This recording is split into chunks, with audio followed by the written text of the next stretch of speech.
Pendengar Radio Republik Indonesia, kita ketahui bersama saat ini tanggal 11 hingga tanggal 13 Februari kita akan memasuki masa tenang. Dan bagaimana kesiapan dan peran Bawaslu dalam masa tenang ini? Saat ini kita ikuti wawancara bersama Ketua Bawaslu Kabupaten Sumba Barat, Bapak Papi Jurmana STH. Selamat siang Bapak Papi, terima kasih atas waktunya. Selamat siang. Ya Bapak, terima kasih atas waktunya.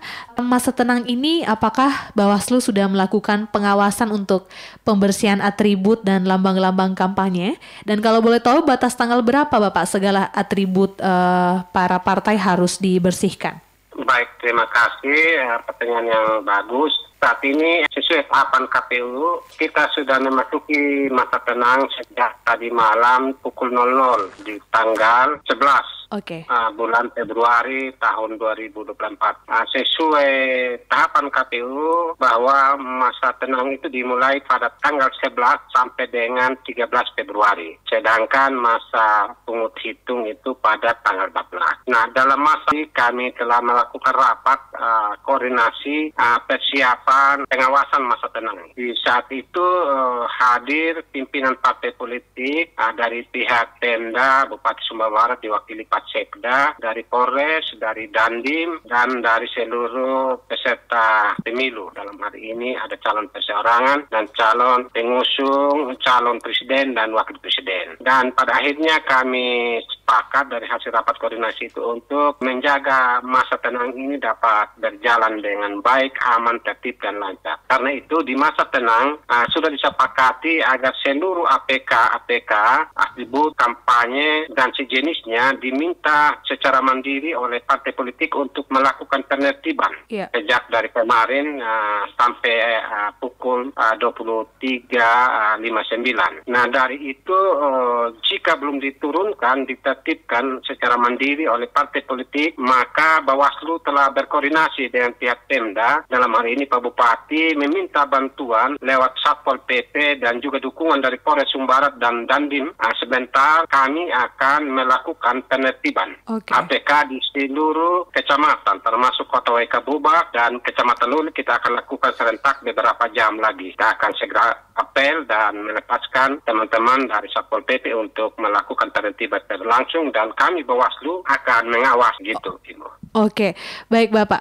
Berarti memang saat hari ini harus sudah bersih semua atribut, baik itu poster tentang partai ataupun calon-calon yang mencalonkan diri nanti ya Bapak? Ya, harus Ibu, karena memang di masa tenang ini tidak ada lagi aktivitas kampanye baik lewat media maupun APK. Karena itu seluruh APK yang terpasang di seluruh wilayah pemerintahan Kabupaten Sumba Barat kita harus minta untuk ditertibkan baik secara mandiri, dan juga kami akan melakukan dengan berkoordinasi dengan Pol PP. Itu kita harapkan hari ini dan besok sudah bersih, karena memang cukup banyak KPK ini, jadi kita butuh waktu penertibannya mulai hari ini sampai besok, Ibu. Oke Bapak, kita beralih mungkin ke logistik yang akan diturunkan untuk TPS Bapak. Apakah untuk pendopringan nanti sejauh mana peran Bawaslu untuk mengawasi, dan siapa saja yang terlibat untuk mengawasi saat logistik itu disalurkan ke TPS Bapak? Baik, terima kasih. Pengawasan Bawaslu sangat melekat untuk pengadaan logistiknya. Sejak pengadaan percetakan itu di Surabaya dan di beberapa tempat lain kami melakukan pengawasan, lalu sampai di gudang logistik juga kami melakukan pengawasan untuk sortir, pelipatan, dan juga untuk memasukkan di semua kotak suara sesuai dengan jenis surat suara. Nah, nanti sesuai hasil koordinasi saya atau Bawaslu Barat kemarin di KPU, rencananya tanggal 13 itu seluruh logistik akan didistribusi dari kantor KPU Kabupaten menuju kantor kecamatan dan selanjutnya ke desa kelurahan, dan pada akhirnya tiba nanti di TPS pada tanggal 13. Nah, strategi pengawasan kami akan mengawasi sejak pengangkutan di gudang logistik, lalu didistribusi ke setiap kecamatan. Nanti kami Bawaslu Kabupaten akan siaga di kantor KPU saat pelepasan logistik dan nanti akan dikawal oleh tim-tim. Kami sudah bentuk tim pengawasan logistik, Ibu. Yeah. Nanti kami terbagi di sejumlah wilayah, kecamatan, desa. Itu melibatkan Bawaslu Sumba Barat bersama seluruh sekretariat, Panwaslu kecamatan bersama seluruh sekretariat, dan seluruh Panwas desa kelurahan, dan nanti juga di setiap TPS sudah ada yang siap menunggu dan mengawasi, yaitu ada Panwas TPS, Ibu. Oke, baik. Mungkin Bapak boleh cerita sedikit selama pengawasan, apa saja sih yang Bawaslu temui saat pengawasan? Mungkin ada hal-hal yang tidak sesuai dengan apa yang Bawaslu inginkan atau tidak sesuai aturan, Bapak. Baik, ini di pengawasan kampanye ya, Bu? Iya, di pengawasan yang sudah dilakukan Bawaslu selama ini sampai saat masa tenang, Bapak. Baik, terima kasih. Pelaksanaan kampanye itu kan dimulai pada bulan November tahun 2023 ya. Selama 75 hari kalau saya tidak salah, kurang lebihnya seperti itu. Dan telah berakhir kemarin tanggal 10. Nah, dari seluruh pelaksanaan kampanye dari peserta pemilu, kami Bawaslu lebih dahulu melakukan himbauan agar dalam melakukan kampanye itu harus mengantongi STTP dari kepolisian atau surat tanda pemberitahuan ya. Jadi nanti partai politik mengajukan surat itu ke polisi, ke Kapolres, tembusan ke KPU dan Bawaslu, dan dari itu nanti diterbitkan surat SPT, surat pemberitahuan, dan nanti Bawaslu sesuai tempat dan jadwal yang ditentukan akan melakukan pengawasan secara melekat. Itu juga sudah ada tim pengawasan kampanye yang kami bentuk. Manakala ada STTP yang dikeluarkan, diterbitkan oleh partai, di situ pasti ada panos baik dari tingkat kabupaten, dari kecamatan, desa, kelurahan untuk mengawasi. Nah, sepanjang pengawasan kami memang karena ini lebih pada upaya pencegahan lewat himbauan, lewat rakor untuk stakeholder peserta pemilu, maka cukup minim untuk adanya temuan pelanggaran, baik dari partai politik maupun dari netralitas ASN, TNI Polri. Hanya satu yang menjadi temuan, yaitu adanya netralitas, melanggar netralitas dari oknum perangkat desa di salah satu kecamatan, dan dari kajian kami memenuhi unsur melanggar netralitas sebagai anggota BPD, dan sesuai kewenangan kami memberikan rekomendasi ke Bupati Sumba Barat untuk ditindaklanjuti sesuai aturan-aturan yang ada di aturan desa tentang anggota BPD. Hanya itu, Ibu, yang merupakan temuan terlepas dari temuan misalnya masih ada yang melewati jam ketentuan kampanye, itu masih dibangun koordinasi bersama dan ditaati bersama. Oke, berarti itu memang termasuk kendala yang ditemui selama ini selama pengawasan. Dan mungkin mekanisme Bawaslu yang seperti Bapak bilang tadi, hierarki ya Bapak, dari kabupaten ke Panwascam, ke PKD dan pengawas TPS pada akhirnya. Siap. Ya, oke Bapak.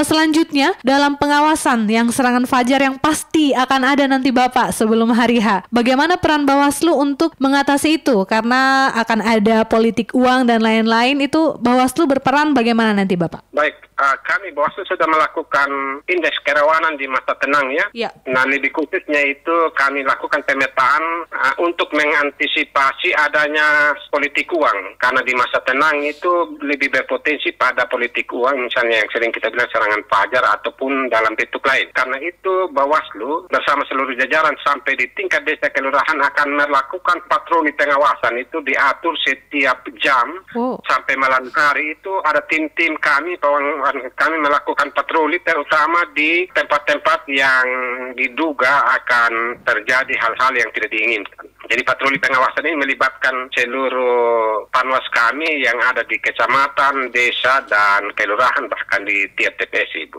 untuk mencegah terjadinya politik uang. Oke, berarti Bapak kegiatan hari ini yang dilakukan oleh Bawaslu adalah untuk pengawasan dilepasnya atribut, atau ada kegiatan lain lagi Bapak untuk hari ini? Jadi hari ini kami sesuai hasil rapat kemarin bersama seluruh stakeholder, hari ini kami akan melakukan pelepasan satuan Pol PP yang diperbantukan oleh Pemda Bupati Sumba Barat untuk melakukan penertiban di seluruh wilayah, dan juga secara serentak akan dilakukan oleh kecamatan. Jadi hari ini kami sudah melakukan penertiban, dan kegiatan lanjutannya adalah nanti setelah penertiban kami juga akan melakukan lagi patroli untuk pembersihan seluruh APK di setiap wilayah-wilayah yang masih terpasang. Dan kegiatan lanjutan adalah tetap bahwa sejak masa tenang itu wajib bagi kami untuk melakukan patroli pengawasan sesuai jadwal-jadwal yang ditentukan dilakukan sampai malam hari. Oke, baik Bapak. Bapak terakhir Jadi Bapak. itu Ya. kami sungguh meminta dukungan masyarakat Sumba Barat untuk betul-betul mendukung kerja-kerja pengawasan kami manakala menemukan teman-teman yang melakukan patroli. Itu tujuannya untuk pencegahan ya. Jadi tidak kita mengambil alih tugas dari keamanan, kepolisian dan lain-lain, tapi kami lebih memastikan bahwa dalam masa tenang ini tidak ada lagi kampanye ataupun hal-hal yang tidak diinginkan. Itu Ibu. Iya, oke Bapak. Bapak mungkin terakhir sebagai Ketua Bawaslu Kabupaten Sumba Barat, harapannya Bapak untuk berjalannya demokrasi yang pesta pemilu yang aman dan damai. Bapak silakan Bapak. Baik, terima kasih Ibu. Saya selaku Ketua Bawaslu Kabupaten Sumba Barat bersama seluruh jajaran memohon kerjasama kita semua, seluruh masyarakat Sumba Barat, pimpinan partai politik, pemangku kepentingan, para stakeholder untuk kita boleh menjaga keamanan bersama, ketertiban bersama, terutama di masa tenang ini dan pada saatnya nanti di tanggal 14 kita menggunakan hak pilih. Kami sungguh berharap agar pesta demokrasi yang berlangsung di Kabupaten Sumba Barat ini berlangsung dalam suasana damai dan hasil-hasilnya pun diterima dengan penuh sukacita. Itu yang kami harapkan. Jadi sekali lagi minta dukungan seluruh pihak agar kita menjaga suasana aman di bumi Padaweta Mandailu yang kita cintai ini. Kita juga sungguh memohon penyertaan Tuhan. Kita mohon dukungan doa dari seluruh warga Sumba Barat. Kita memanjatkan doa dan syukur di hadapan Tuhan agar seluruh pelaksanaan pemilu terutama di tanggal 14 kami penyelenggara baik KPU Bawaslu diberikan kekuatan kesehatan dari Tuhan dan seluruh masyarakat Sumba Barat juga diberikan suasana hati yang damai sehingga bisa menggunakan hak pilihnya dengan penuh tanggung jawab. Itu saja Ibu. Oke, baik Bapak. Terima kasih Bapak. Sehat selalu. Salam untuk semua rekan-rekan Bawaslu. Semoga berjalan dengan lancar Bapak. Terima kasih atas waktunya. Baik pendengar, itu tadi wawancara kami bersama Ketua Bawaslu Kabupaten Sumba Barat, Bapak Papi Jurmana STH.